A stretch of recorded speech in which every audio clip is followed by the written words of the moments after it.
Randy, we got one more topic for the people though, and it's really life or death, if I'm being honest. And by life or death, I mean it's about game preservation, which is something we should all care about. I think so. And there's like obviously the conversation around game preservation has really kind of become more prominent recently with the realization that these games they don't last forever, Right? especially digital games. You don't really even own them. And some games are just getting taken away from us because they're always online. And when the servers go down, the games go down and they're just gone. And it's a real big problem. And it's just bringing the conversation of how are we going to preserve, how are we going to be playing these games in the future? And there was recently, it was through the Gaming History Foundation. I may be getting that wrong. But they basically asked for there to be an exception to the copyright rule that would allow libraries and archives to be able to provide access to out of print games. Here's the thing, not physically, but digitally. And that's where the sticking point is, because libraries right now, you can go to a library. Some libraries have video games. You can go check them out and bring them home and play them. Mm-hmm. This would be digital access, which that's where it gets a little weird. Right. We have often prophesized doom and gloom on this show about the all digital future. But maybe this is a case where digital could be a good guy, because we don't want these games to go away. On your screen right now, you've got a hodgepodge of all sorts of instant classics. Not only do you have an XCOM, but you got Spelunky and Sonic CD, and I don't want to live in a world where I can't play Sonic CD digitally, and neither should you. And your library is a lot more high tech than you realize. That's what I've heard. I haven't been personally.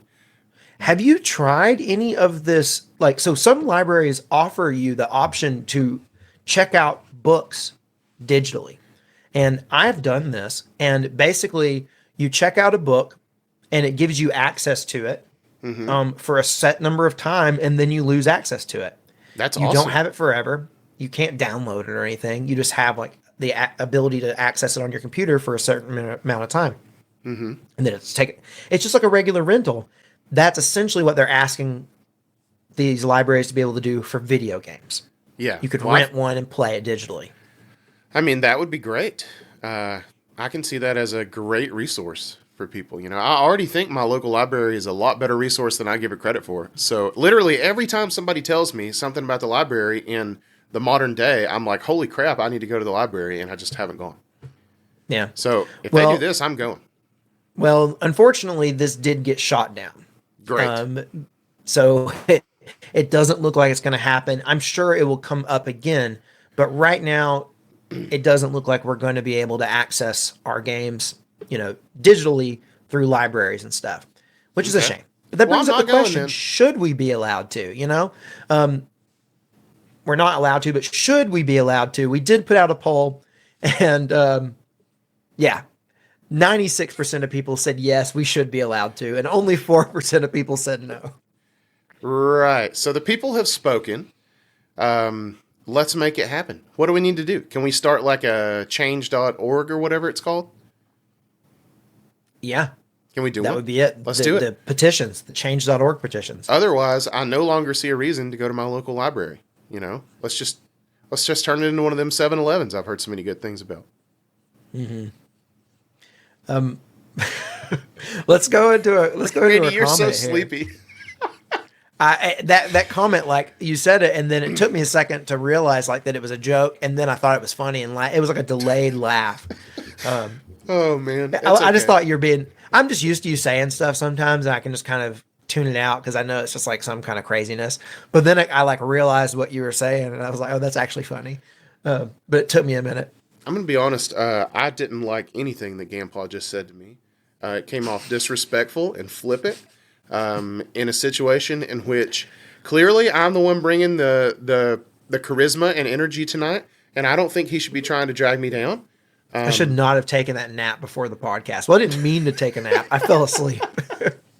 It's okay, man. We're gonna get you there. So you ready for And a my comment, internet is Grandpa? also sleepy. Yeah. Your internet is definitely sleepy. So, but let's keep trudging forward. So we got a comment here from Minecraft P, who Yeah. said, "What's with these stupid engagement farming questions, lol? Should people be allowed access to clean drinking water?" And I have a response for this, Randy. I'm gonna let you say your piece, but Yeah. I would just like to say, worked. No, it actually didn't. This wasn't supposed to be engagement farming, but I know okay. that, Randy. I Uh, was just joking. I was just playing into the joke. I know it's not meant to be engagement farming. it's a genuine question. Obviously, most people think you should be able to, but here's the thing. The thing is it is currently against the law. It would break copyright law for libraries to be able to access digital access to these games Yeah. because they just can't license them out that way. You'd have to break copyright law to do it. So the question is like, should the law be changed? And okay, most people are saying yes, but I don't know that, if every single person who voted in this really went into the details on what it would take to do this and like the rights holders behind these games, they certainly aren't going to agree. And a person who's made and delivered a game may feel very different about it than someone who is just on the sidelines enjoying the games or wanting to play them for free. It's like Right. it. There's more nuance to this than just asking should people be allowed to have access to clean drinking water. It's just not that cut and dry. Yes, I agree, and I think we also know it's not quite that serious. Which I think I'm gonna be No, honest with you, I think Minecraft P might be in on that joke. I think Minecraft realizes that there's some humor to the comparison to being able to play Dirt 3 for the rest of your life, or right? or die of dehydration. It's just not the same thing. I think No. Minecraft P knows that. I think we're all on the same side here. Also, Minecraft P, I want to compliment you on your cute little bird avatar because I Oh, do is that a love bird? birds. Yeah, it's a little bird. That is a little It's bird. the underside. The bird's looking up. So cute. It is. It is. All right, Randy. You ready for the next comment here from our buddy? Yeah, yeah. All right. Well, this next one comes to us from a longtime friend of the channel, Luke Mayhew, who said video games should become public domain after 70 years, like print media.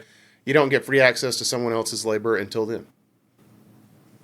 What do you think Right. about So I that? mean, like, this is interesting, and I think video games, I think should, and not only I think they should, I think they will be public domain after a certain amount of time. I'm pretty positive. And like, movies, print things, like they all have public domain times. I don't know if it's based on like 70 years or if it's something a little more complicated, like after the death of the author or creator, which I don't know how that works for video games. I don't know. Seriously. And then yeah, because like there's When some Mi- people that work on them. when Miyamoto finally passes away, like the entire Nintendo catalog just opens up. Yeah, it's like from that point, and then so many years after that, I really don't know. Public domain is weird, and I think it does vary depending on what specific type of media we're talking about. But like right now, the public domain laws are very. It takes a long time. We're talking. I mean, even in this situation, I don't even know 70 years. Let's just use it as an example. 70 years after a video game comes out is way too long, in my mind, for something to wait to be able to Yes. access it for free. Yeah. God, yeah. In about, I don't know, 60 years, I'm not going to want to play a Dirt 3. I'm going to be playing Dirt. I'm going to be playing Dirt 23, you know? Yeah, no, I agree. That's way too long. It's way too long. But I mean, I get the idea is like, hey, there's public domain laws. There's Just like follow. things they go, yeah, just like follow them. But I do feel like video games are different.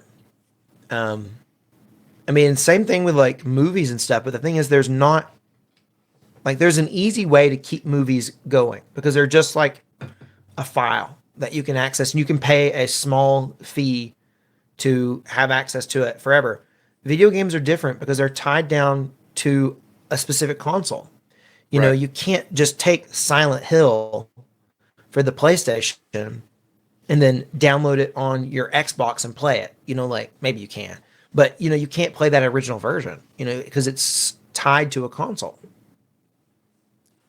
Right. Yeah, exactly. And that would be, and for that reason, that's why that would be too long, because we're not going to have those, potentially like that, or they're going to be exceedingly rare anyway. So, if they work at all, if any, right, if they work at all, yeah, exactly. I mean, in 70 years, the amount of working GameCubes in the world is going to be significantly less than it even is now. Yeah, and it's already pretty low. Go, they're not going to work. Yeah, they're already pretty low. Exactly. Yeah. So, You're 100% right. they probably should have its own niche case, when it comes to public domain law. And I'm sure these libraries, if they were able to do this, it would be through emulation of some sort. You'd have definitely access to them through some sort of emulation, and you'd play, remotely on your computer. And then I get like the people who, I get that the game holders, they don't want this. Right.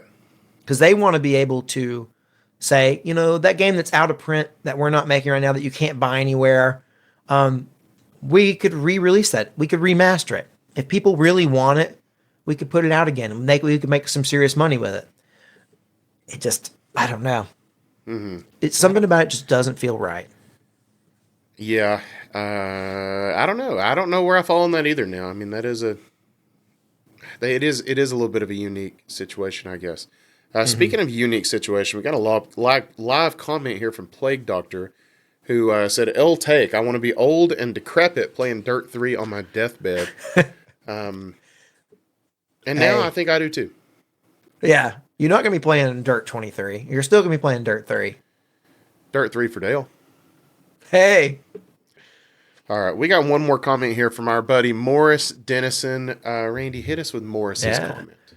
Oh, Morris, back again, who says, if the game hasn't been sold in over 10 years by any official sources, it should be free.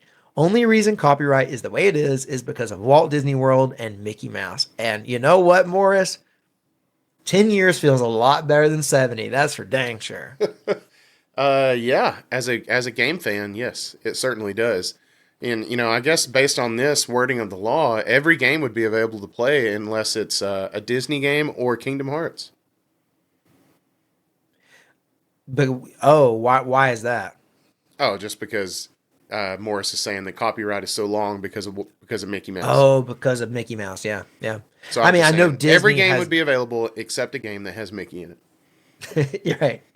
No, I think if there was a law that said if your game isn't sold in any official source for 10 years, it becomes free. It becomes like public domain. What would happen would be that publishers of these games, if they didn't want it to get lapsed into being free, they would have to re-release it. They would have to have a way of selling it. Yeah. Which would also just solve the problem. I mean, it'd be expensive. It might be more expensive that way, but at least you'd have official means to buy and play any game that a publisher or developer felt was worthy of keeping in the public eye and keeping available to sell. You know what that sounds like, Randy? That sounds like it would stop piracy. I think so. I think it would. That's what, is it Gabe, Gabe, whatever his last name Newell? is. Yeah, from Steam, who said, if you want to stop piracy, just sell the games. It's a crazy concept, isn't it? And if you're not going to sell the games, well, they should be free. I like Morris's idea here. Because I really do think if you made a law like this and said, 10 years, that's a pretty long life for most video games. There are definitely some exceptions, but the thing is, it's all about is it not available if it's not sold anywhere anymore? Right. That's the problem, is these out of print games that you just don't have access to. Mm-hmm. There's just no options besides buying a retro console from somebody that's secondhand that may or may not work properly, buying a secondhand old copy of the game that may or may not work properly, and trying to play it that way. Other than that, there's just no official way to buy and play so many of these games. Yeah, that might also fix the ridiculous prices on some retro games too, or at least bring it way down. Yeah, it absolutely would, because if the moment a game is available, it gets re-released, and say a game comes to NSO for the first time, and now it's not such like we saw it happen with Paper Mario for N64. The moment that game was available to be played, prices went down. Yep. And Because 10,000 Year Door, the remake. 1,000 Year Door or 10,000. We can make it 10,000 if we I want. guess I had an extra 9,000 doors. Sorry. Yeah. No, you didn't add 9,000 doors. You added 9,000 years to the door. 9,000 Year Doors.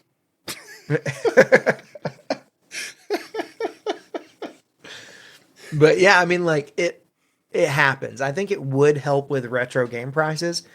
One, the companies would keep making money, and then and if they didn't care about the game, well, they don't care about the game. It's free anyway. Right. And at this Who'd have point, thought that Morris would be solving all the problems? we'd be able to play Chrono Trigger legally. Yeah, because it hasn't been officially re-released or sold, right? No, I don't Maybe- think so. Well, I bet, it's on mobile. It's on mobile. It's on mobile. See, and that's the thing. They would do stuff like this. Yeah. It would be available. But here's the thing. At least if it's available somewhere, it's available somewhere. True. True.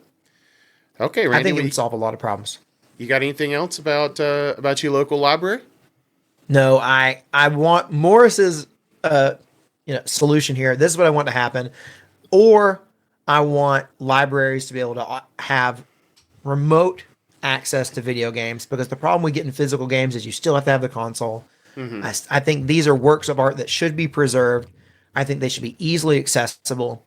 I need this to happen.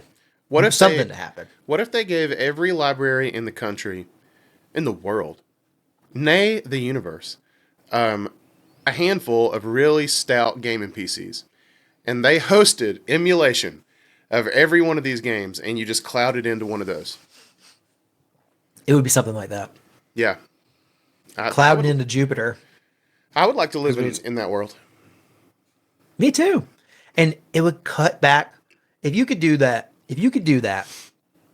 I would choose to do that 10 times out of 10 over downloading a ROM and playing the game, through emulation. I would too. I would do it 9 out of 10 times, like Randy said.